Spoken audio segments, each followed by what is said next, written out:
सावली, मी तर काळजीपोटी तुला कळवलं नव्हतं का? पण साधा एक फोन केला असता किंवा मेसेज केला असता. असू द्या, जाऊ द्या आता. आपण एक काम करूयात.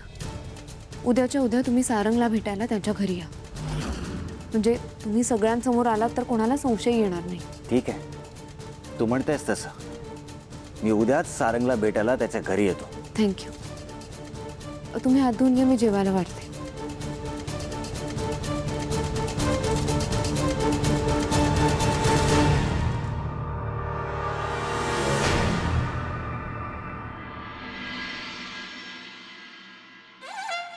भैरवीची ही एक बाई भेटायला आल्यानंतर कधीच हॉलमध्ये बसलेली नसते. एव्हरी टाइम स्वतःच्या रूम मध्ये. आज रूम मध्येच जाणार मी. मार्क, उद्याचं प्लॅनिंग फुल प्रूफ असलं पाहिजे. येस. आणि हो, मी आता काय सांगते ते नीट लक्ष देऊन ऐक. मार्क,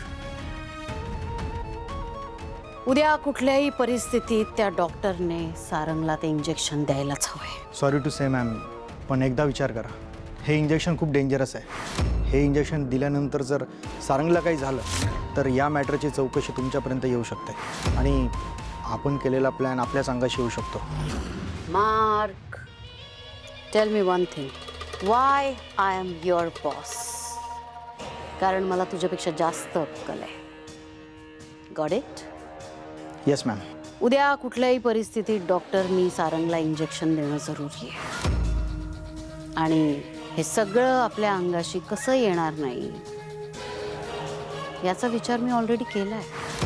उद्या जर अनफॉर्च्युनेटली इंजेक्शन नंतर सारंगला काही झालं, if he die or something, मी या गोष्टीची पुरेपूर काळजी घेतली आहे की डॉक्टरनी तो सगळा आरोप त्याच्यावर घ्यावा.